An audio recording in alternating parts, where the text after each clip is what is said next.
Welcome to Sleeping with Sarah. I'm Sarah Albritton, a narcoleptic comedian, and this is a podcast where I interview people in my bed and we talk about sleep, comedy, and relationships. I'm happy to be part of the Laugh Factory podcast network. This is my 57th episode, and I interviewed LA comedian Jack Knight. We had such a great time. We talked about everything from bad dreams to what we're gonna do when the world ends, to being in a writer's room, to having cartoon characters represent different parts of your personality, and much more. You can follow Jack on Twitter at It's Jack Knight. That's ITSJAKKNIGHT. You can also catch Jack at Nerd Melt on April 15th at 9 p.m. You can catch me at Zany's in Chicago on April 26th, and every Monday night at IO for PIOV at 7 p.m. at the Jason Cheng Cabaret. Sleeping with Sarah is brought to you by Audible.com. Go to audibletrial.com/sleepingwithsarah to get a free audiobook of your choice. This week, I'd like to recommend A Life in Parts by Bryan Cranston. Again, that's audibletrial.com/sleepingwithsarah. If you like the podcast, please rate and review and subscribe on iTunes and iHeartRadio. You can also go to the website sleepingwithsarah.com for more info and follow me on Twitter and Instagram at Sarah Albritton. Well, let's get started with the show.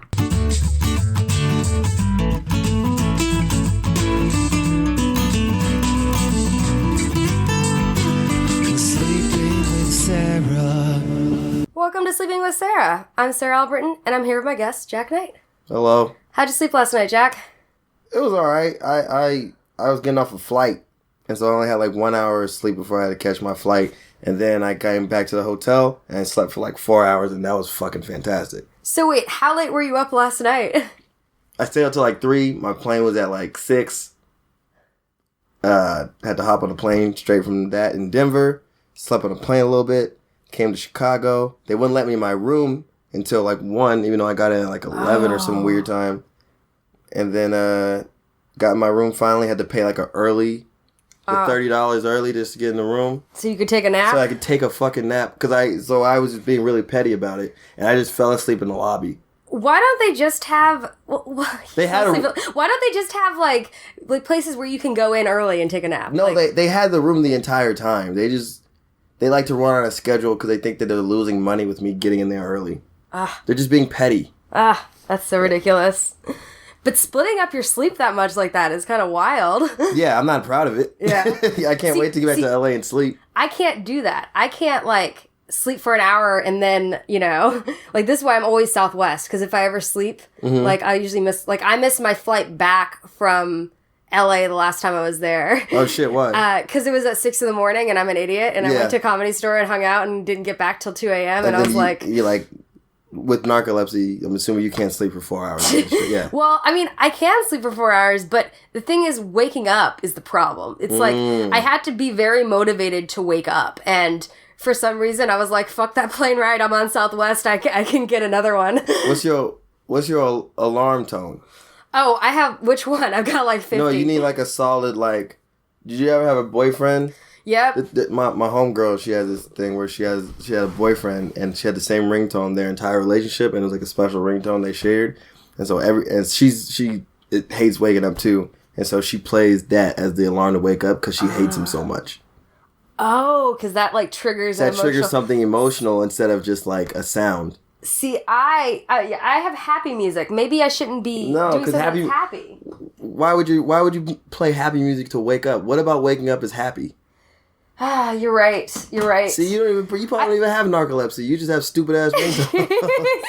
I just have bad ringtones. You just have bad ringtones where it's Pharrell singing when you're trying to wake up. Yeah, it's Can't tough. wake up to D'Angelo. Yeah, maybe I should just call my ex and be like, hey, can you just shout something into this phone? just yell cunt as loud as you can, please. And I'll know it's time to catch my flight. Oh, that's a different kind. I think that's the next, rolling off the counter alarm clock idea. I hope so. I'll sell it. Let's sell that. Yeah, that sounds good. That's a good app to have our exes wake us up. Yeah, have your ex wake you up. And if for dudes, I think there should be a good who the fuck is this bitch to wake up to, and I think that'll get work. your lazy ass up. Get your lazy ass up. Get your lazy ass up and get a job. Jesus Christ. So you're from LA then? I'm from Seattle, Washington. Okay. From Seattle, Washington. Live in LA. Been living in LA for 4 years. It's great. Yeah. You like it? I love it. I know people always say you can't be a dope stand-up unless you live in New York, but, I'd rather be happy than be a dope stand-up. And I think a lot of people, just coming from Chicago and New York, you have this mentality that LA sucks or LA, I don't know why. But not until you go over there. Yeah, then you realize everyone's happy. We're just happy, and you're just reflecting the fact that your life sucks and make us. It's just petty shit. Yeah, it's a chip on your shoulder. I would be mad too. The other day I went to the beach, and what is it? It's March now. Yeah. I went to the beach in February, and I put my feet in the water, and it was warm. And at the same time, I knew at the exact same time there was a New York open micer trying to sign up in snow. Yeah. And I had a dope ass show at the Comedy Store later that day. Oh, and I was just I would hate me too. I would hate my life. I would say Jack Knight is this terrible stand-up comedian if I have to sign up for shitty open mics and do 5 terrible sets a night and then still think and still be bad. Yeah. That's.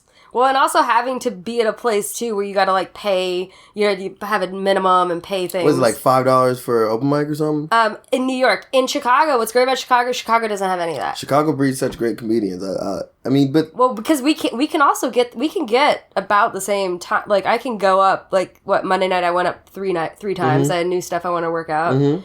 I could have gone to a 4th one, but I was like, I'm a little tired, I'm going to go home. That's a good... Well, yeah, LA, but it's nice. LA matters who you are, mm-hmm. and it also matters how bad you want it. Because I easily do 2 spots a night every night. Yeah. But you can get longer spots too, because when you do a spot like the store or something, you'll get 15. Yeah, and then there's some independent shows where they let you do 20s. Yeah. And even you could do those, I've even gone and done, a UCB show where I opened up for an improv group or mm-hmm. something, and I got to do 10 to 15. I love doing those here. Those are great audiences, because they haven't heard any of your stuff. And they just want to hear something other than improv. Yeah. Yeah. I mean, there's a lot, and there's some cool indie shows there, too, like a Good Heroin show. Good Heroin's great, with Matt Engelbretson and Dave Ross. Very funny. Good buddies. And I haven't been to it, but I heard Sauce is really good, too. Sauce is dope. Sauce is really dope. But there's, more. There's Rabbit Hole with Roy Scovel. Yeah. At Nerdmouth. There's Hot Tub. There's random pickup ones. There's Repentance with Rami Youssef and Hamid Weinberg at UCB. There's a bunch of shows. Yeah, there's a good indie scene. I like it. I like the LA hate. Yeah. I like the LA hate. You think does it feed you to do better? Oh yeah. Yeah. Oh yeah. Because it makes me feel it's funny. Yeah. It's funny. Okay, but you guys don't have Ali Wong. Yeah. Ali Wong's better than everybody. So. Oh, that special was fucking great. She's unreal, incredibly good. Yeah. Yeah, I agree. I think and I think even people that are really good that go to New York eventually go to LA. Mm-hmm. We're the finish line. You're just mad that you're not at the finish line. Yeah, I guess you're right. And how long were you doing stand-up before you moved to LA? I did stand-up one time. One time? You're like, I'm moving to LA! Yeah, I was the extreme... my confidence levels were too high. Yeah? Too high. I was 18. My homie Darius... we're all talking shit in cooking class, and he was like, well, if you're so funny, go do stand-up then. I was like, well, I will. And I did it, and I ate a cold dick. Just the coldest dick you can ever eat. And I was like, well, that's the worst that could happen. All right, I'll do it. Mm-hmm. And I moved straight to LA that summer after graduating, and then been doing stand-up comedy ever since. Shit, that's awesome. Mm-hmm. So you've been up 4 years then. Mm-hmm. That's great. That's awesome. That's pretty cool that you've gotten to grow that much there. I think that is proof with all the LA haters that you can grow quickly in LA. You gotta be okay with being sad. And I'm from Seattle. That's rainy all the time. Yeah. So I've been depressed since I was 5. I've been in this shit. You ain't gonna scare me. Well, we've been in, even though this winter didn't happen, we've been in, negative 25 degrees. Negative 25 is, the high for the day. Yeah. I mean, that's depressing. Yeah. But Chicago's still, kind of bright and vibrant and people... In the summer, yeah. And right now it's not bad because it's been, 50-degree February. It's been really, warm because of global warming. Because it is real, people. It's actually real. No, it's not. Prove it. Whenever Florida's underwater, I'll believe it. Yeah.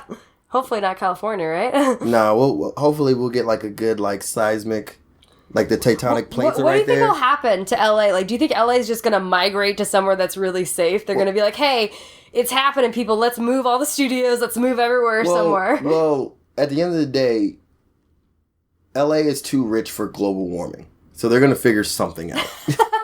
We have too many wealthy people for that. Like, even the reality of what I hope to have, like how I want the world to end is I want that volcano in, was it? I think it's like in Idaho or Washington or somewhere over there. That one's supposed to explode and take out the whole West Coast.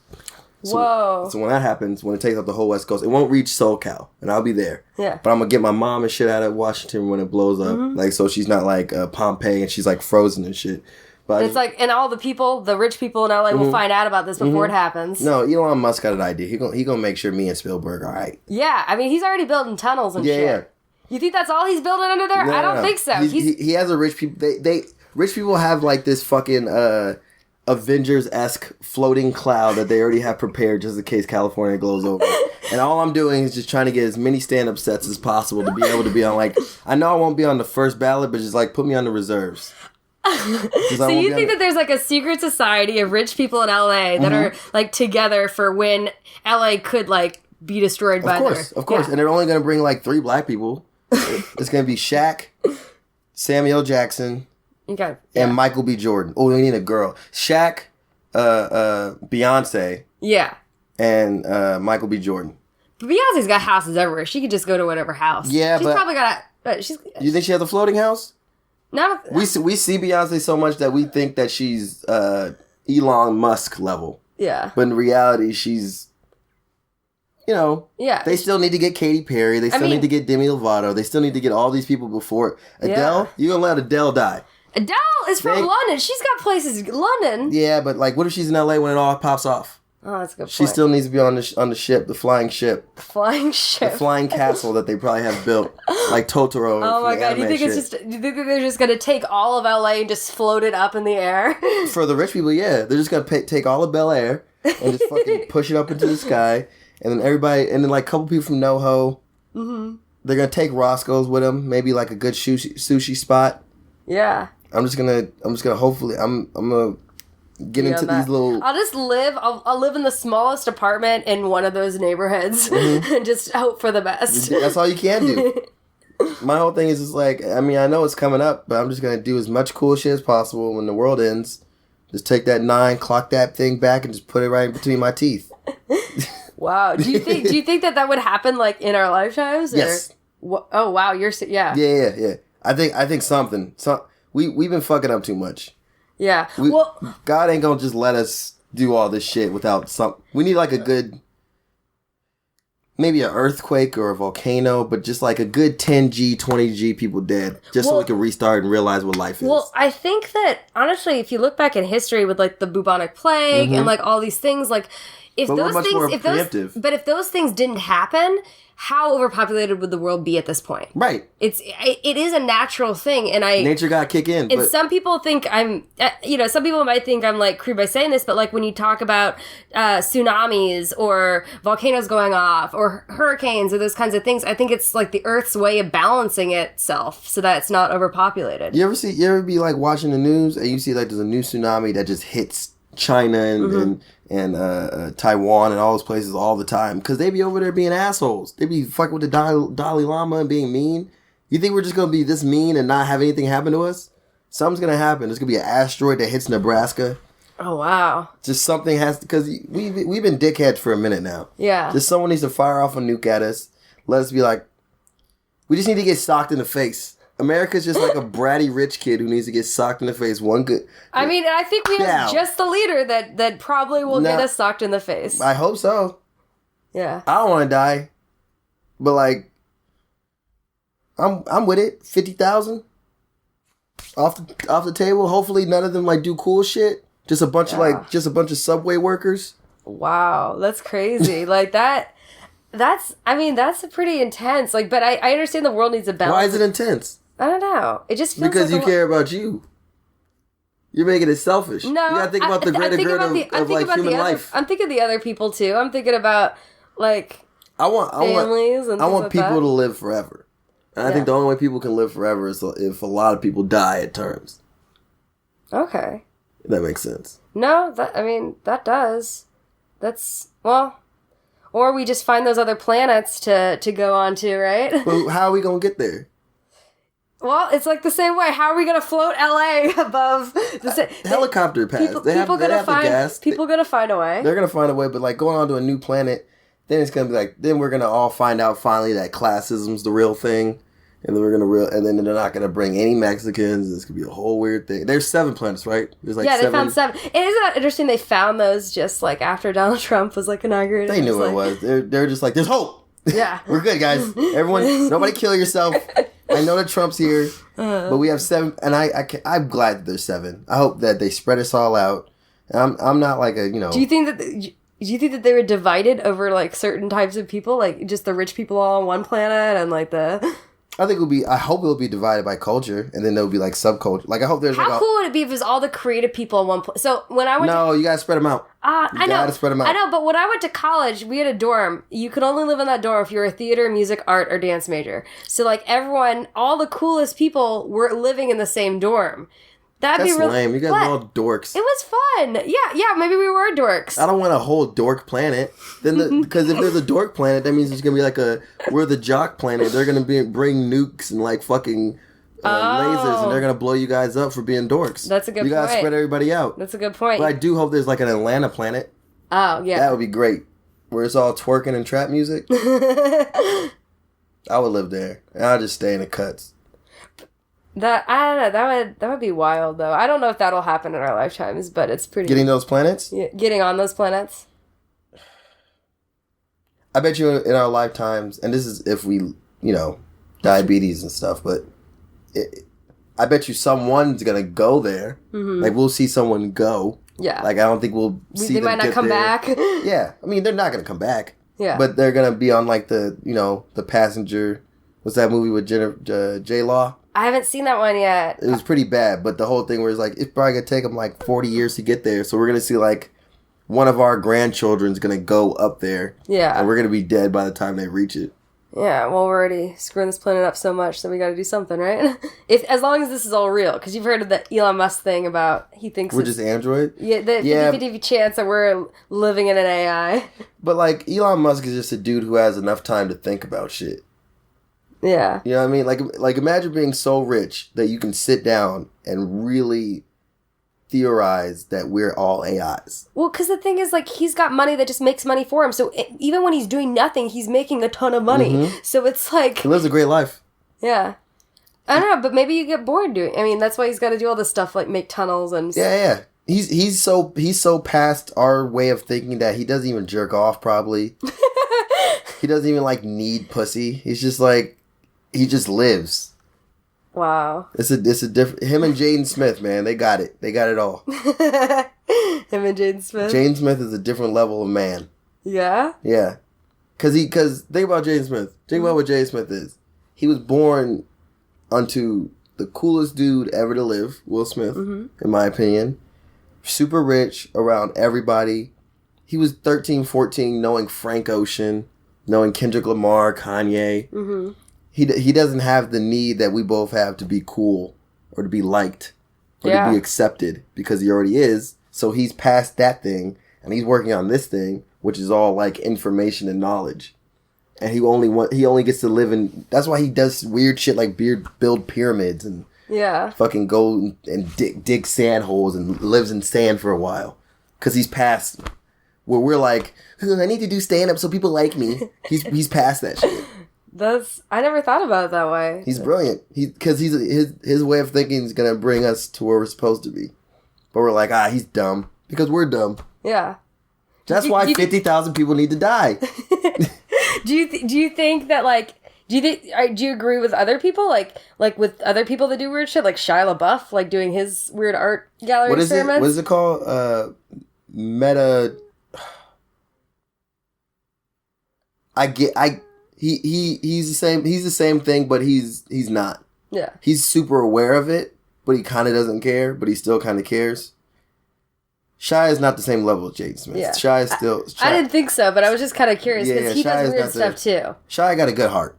Yeah. And he's just following his heart, but I don't think he still has a need to be accepted and be liked and be loved. I mean, that would be awesome to get to that level. I don't know if I'll ever, like, I feel like you're born into that. Yeah. We're already conditioned. We fucking grew up watching Recess or whatever cartoon, and we're like, I'm gonna be that guy, and then we all get bred into those little... Do you think part of it has to do with, like, the cartoons we watch and, like, the stereotypes that are written into the cartoons? Yeah, what does every black girl say on Twitter? Mm-hmm. Representation matters. Mm-hmm. You know what I mean? There's a bunch of young kids who are gonna grow up trying to be Donald Glover now.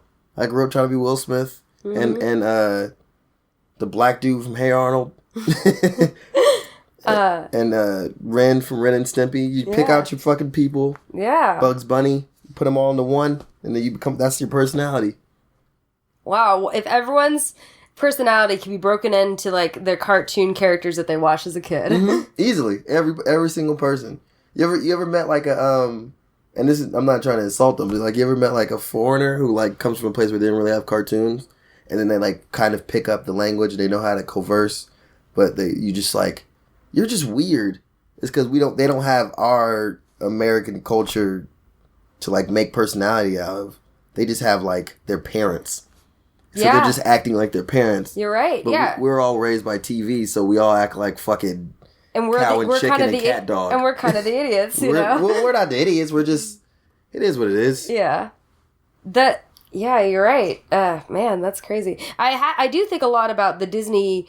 characters Disney, and the women, especially the women. Women all act like princesses and need to be saved by men, and that's the fucking hierarchy. Can I tell you what made me so happy, though? I went to Orlando recently because I got family down there. We went to, like, the Disney Springs for a day or whatever, and I saw a little girl dressed up like Rey from Star Wars instead of a princess. And I was like, that made me so happy. Yeah. I was like, thank you. Yeah. Thank you. It's not being sexualized. It's being cool. She has a lightsaber in her hand. She's a badass. Representation and, like, that just matters. Made me so happy. Representation and matters. one thing I did love about that movie is that Rey's character could have, like, if you think about the lines of the script, it could have been a guy, which made me so happy. It wasn't, like, specifically...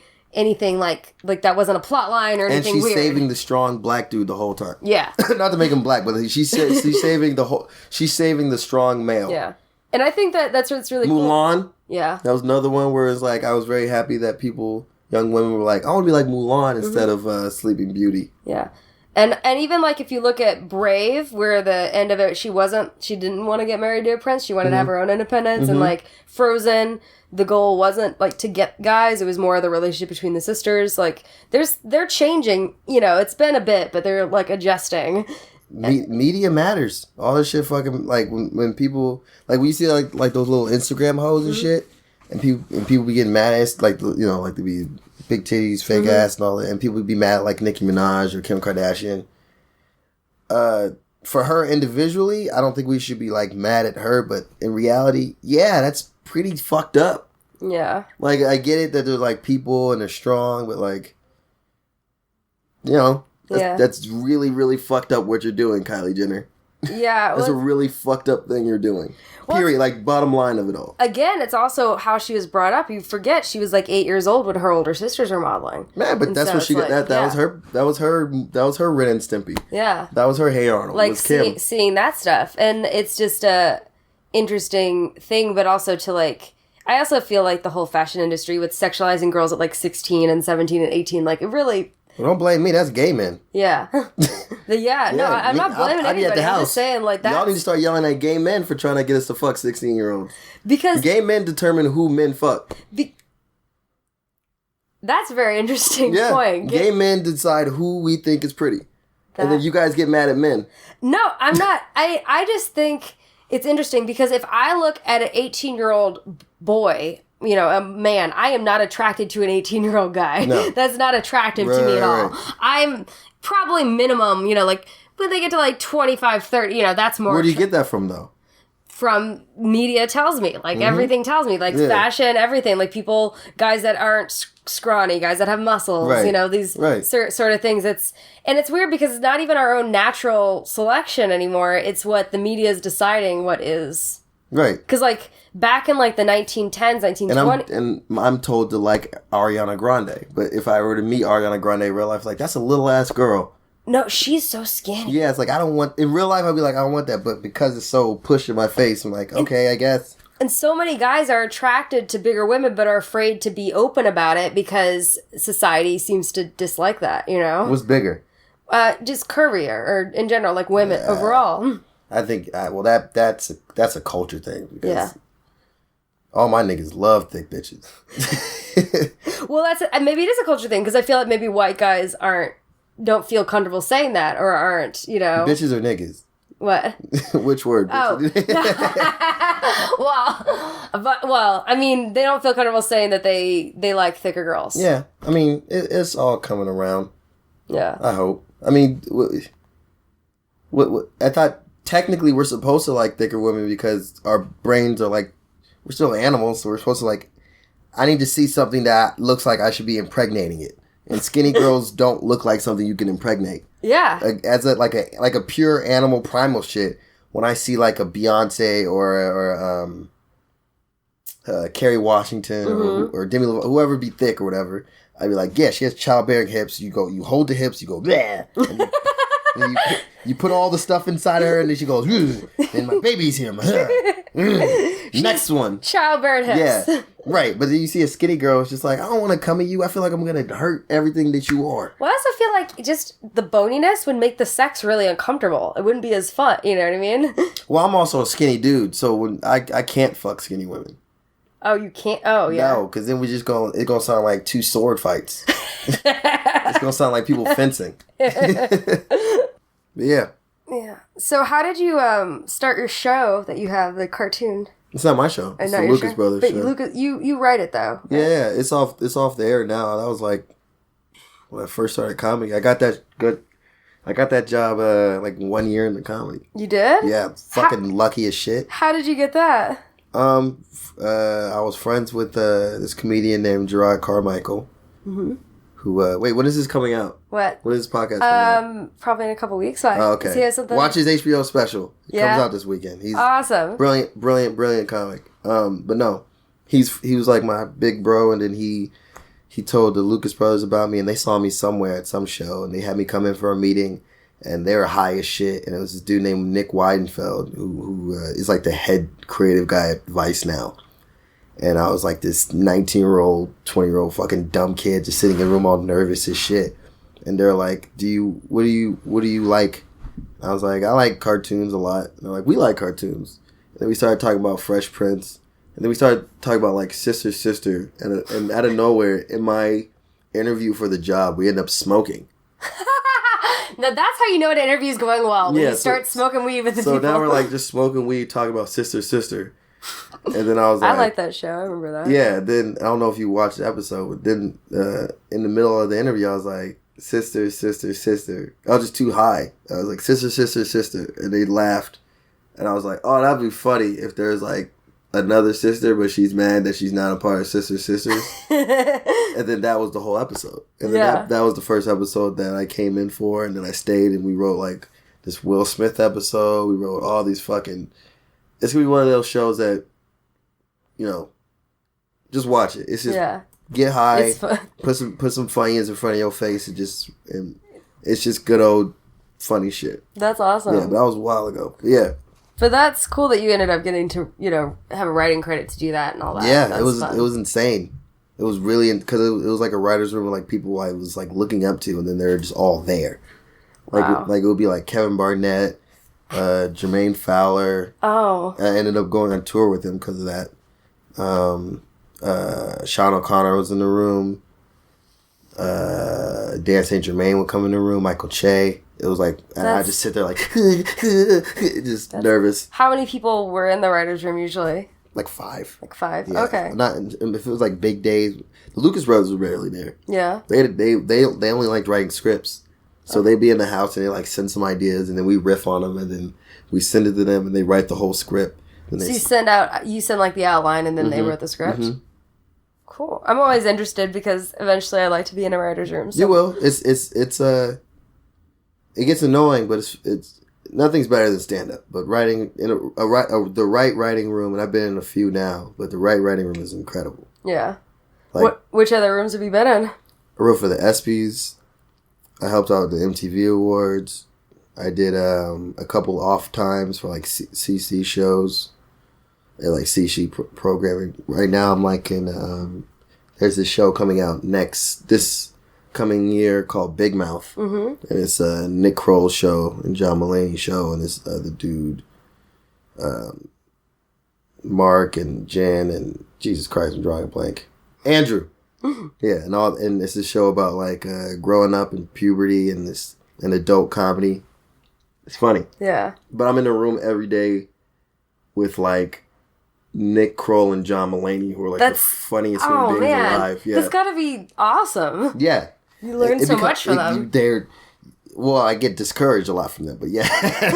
They're like, hey, that idea doesn't work. Yeah. Well, they just say some of the... No, they never... It's a very positive room, but they say some of the funniest things that I'm like, what am I even doing here? Well... And then we do... and I'm like a character on it, and so like we do table reads, and they're friends with like the most famous, funniest people on earth, so it'll be me at a table read. I used to come early, sit down, and I like forget who's coming in the room, and then you just see Maya Rudolph walk in. Oh. And then you see Jordan Peele walk in. And then you see fucking John Daly walk in. And then it just goes on and on. And Stephen Colbert. And then you're just like sitting there. And you're just like, okay, I gotta be funny in front of all these legends.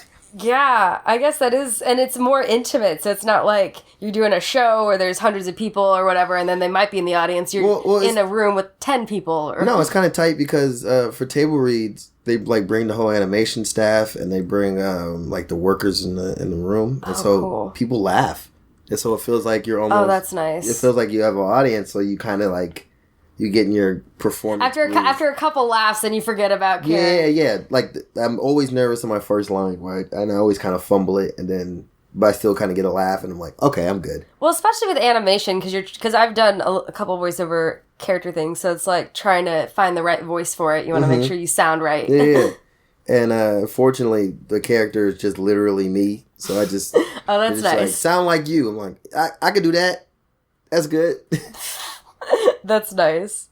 I know you mentioned Jordan Peele earlier. Have you seen Get Out yet? Mm-hmm. Yeah. It's incredible. Thought that was done really, really well. It was really, really good.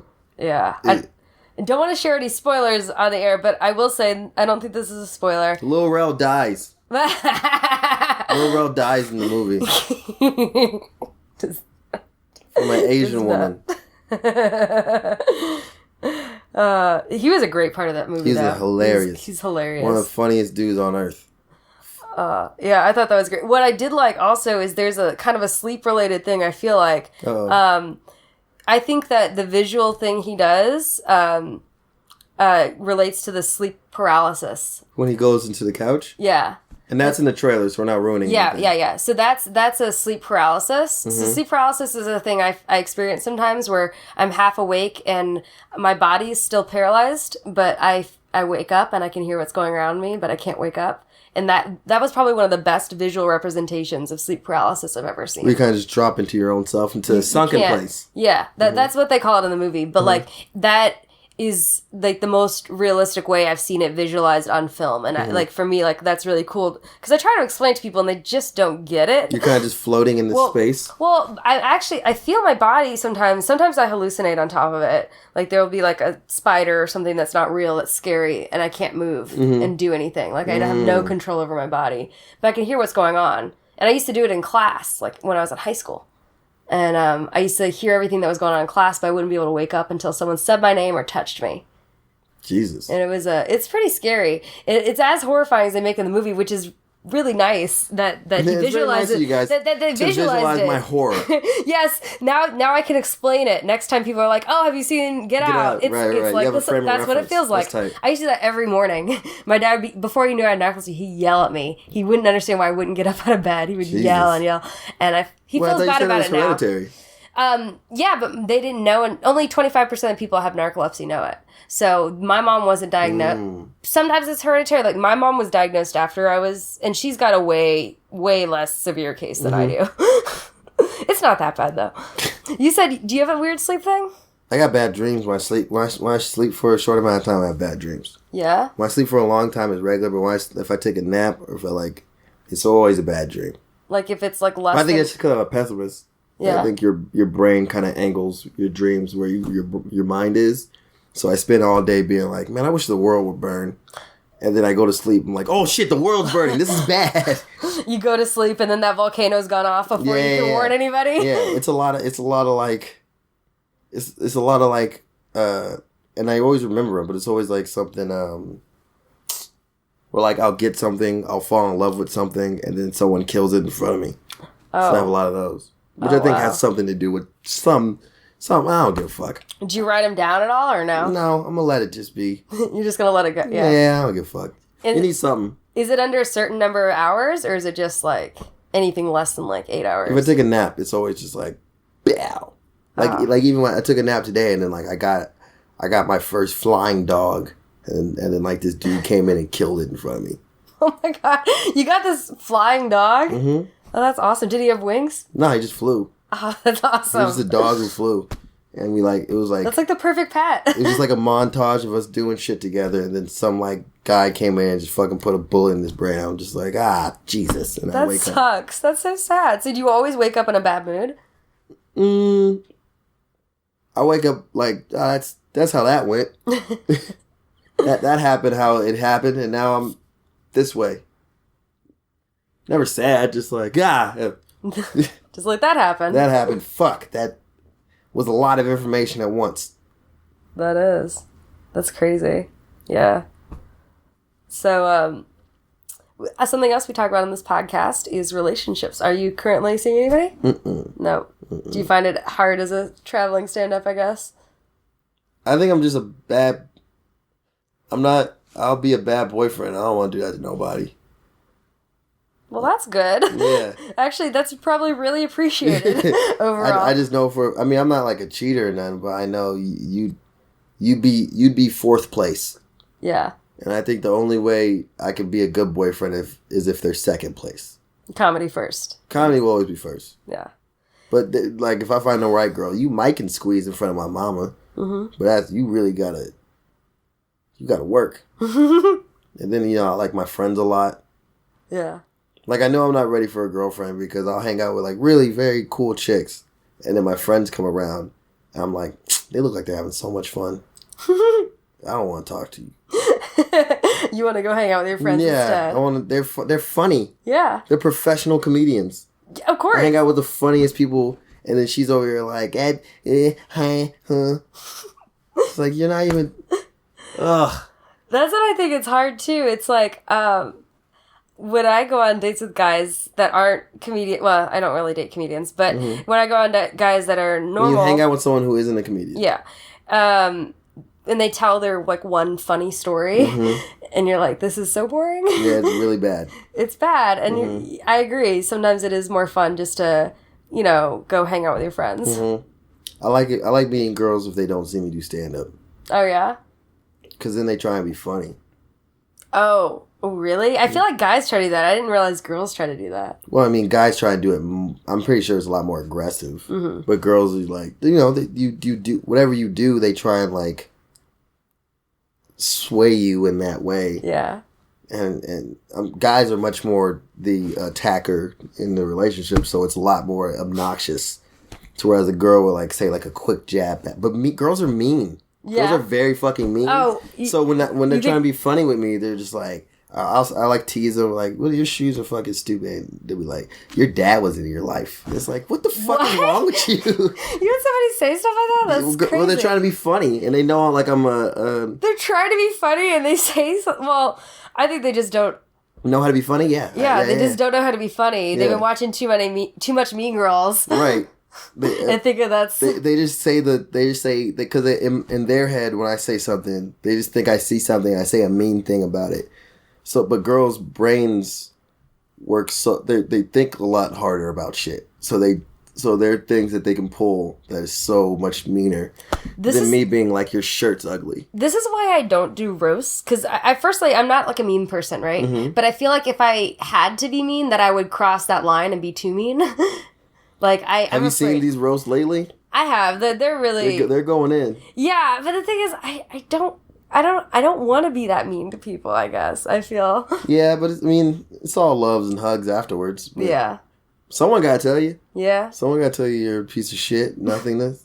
I feel like you would just roast the whole country, be like, hey, All you guys, at least 50,000 of you. Let's take the dumbest ones of you guys. But no. But I'll be like, not the dumbest. Like, we need to get, like, from every, like, I want, like, a really smart dude, rich people, like, but we just need to get across the board 50G out.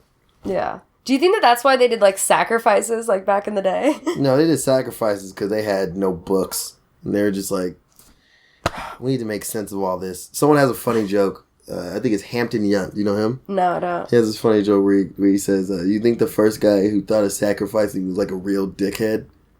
He was like, man, it's raining a lot and our crops aren't working. We should kill Phil. That'll fix everything. It's killing Phil. And then, like, later we find out that, like, Phil was, like, really mean to him earlier. That's a complete possibility. Probably. That's funny. So I always ask people as we're winding down the podcast, what are your dreams for the future for yourself? Like in comedy or just in life? Both. You can answer both. I want to learn how to fly a plane. Yeah? I want to learn how to fly a plane. I want to learn Swahili. I just want to be really good at comedy. That's it. Yeah? Just really good at it, and people want to come see me, and people like what I do, and people appreciate it, and then I don't get in anybody's way. I want to be like, I just want to be famous enough where, like, I can go to the mall, but I can't go to, like, the mall I always be at. You know what I mean? So you could go to a mall, a random mall. I just want to be at a bar. Like, there's like, you ever have a good set and people walk, and, like, you walk through the crowd and people, like, look at you and kind of whisper under their breath? That's a good amount of fame. Yeah. I don't want you to come. Don't talk to me. Yeah. Don't talk to me. Don't want pictures. Don't, like, try and converse. Don't, just, that dude's tight. Yeah. That's dope. That's a good level of fame to be at. You don't want to, the only thing is, like, getting to that point where you're just too much, you know? Yeah. No. I just want people to inspire a couple people, change the way comedy is done a little bit, and just kind of, like, fade out to the, How do you want to change the way comedy's been done? I don't know. I haven't figured it out yet. If I did, it'd be changed. Once you figure it out, that'll change it. Hopefully. Yeah. There's comics, I think, change comedy and the way people perceive comedy. I think that's tight when they do that. Like a Hannibal. Mm-hmm. Roy Scovel. Yeah. On Bill Burr. Mm-hmm. Kyle Kinane, Attell, like people like that, where you're just like, now there's a new strand of how we do this because of that person. Yeah. Sarah Silverman. And Tina Fey. Yep. Looking at my wall. Yeah, there's a lot of people that are changing things. And the nice thing with having one nice thing about Kate McKinnon is insane. Kate McKinnon is insane. So talented. Insane. So talented. And I think that there's a lot of people that will be coming up that are also doing different things that are... It's a great class. Yeah. It's a great class coming up. And I know everyone says that about their class, but, like, there's some real motherfucking monsters coming up right now. Like, you know Chris Redd? Yeah, I know Chris. That's the homie. Yeah, he's going to be great. He is so awesome. And he's such a nice guy, too. Super sweet dude. Is what... And that, I really like Popstar. I thought that was hilarious. Underrated. It's going to be one movie that, like, later... It's going to be like a MacGruber. Yeah. Where, like, later everyone's like, yo, that was funny as fuck. Like, yeah, I don't know what, like... Everyone hates Justin Bieber so much that no one wants to see a parody of it. Yeah. That was my theory. Oh. My theory was, like... Everyone hated Justin Bieber so fucking much. They're like, I don't want to see, like, a funny version of that. But like, Chris Redd's part with the parody of Tyler, the Creator was just, that was, like, one of the best parts of the movie. Right, but it was overshadowed by a kid who was being a kid. Yeah. But I think that, I mean, like, there are other people, like, that did, the Lonely Island guys also did, kind of change the way music and comedy was done. They changed the way that you can receive comedy. Yeah. They're like the first YouTube dudes. Yeah. I mean, that's really cool that people now can just create their stuff, put it on YouTube, and someone can see it. Like, that's how Rick and Morty got me. What? That's bad. What's bad? There's so much bad art. There is a lot of bad art, but some things like Rick and Morty got created because this guy created a 5-minute video for his college thing, and Dan Harmon happened to be one of the 10,000 people that watched the video, and he liked it, Good. So sometimes it can work. I'm not saying put every idea out online. That's an argument for another day. Yeah. Yeah. Well, thank you so much for doing the podcast. Thanks for having me. Yeah. It was fun being in your very comfortable bed. Oh, thank you. I'm really mad about my bed being so shitty. But thank you. And good night, everybody. Am I supposed to get out of the bed at the end of it? Is it like an ending thing? We just say good night. We said good night. Good night. Good night. I'm going to still get out. Thanks for listening to Sleeping with Sarah, where I slept with Jack Knight. You can follow Jack on Twitter at It's Jack Knight and catch him at Nerd Melt on April 15th. This podcast is part of the Laugh Factory Podcast Network. Please remember to subscribe and rate and review on iTunes, iHeartRadio, and SoundCloud. We're brought to you by Audible.com. Please go to audibletrial.com/sleepingwithsarah. I'm releasing a new podcast each week. Be sure to tune in to find out who I have in bed with me next. Thanks to Josh Bryant for the music. You can find out more on sleepingwithsarah.com. And please follow me on Twitter at Sarah Albritton. Until next time, good night.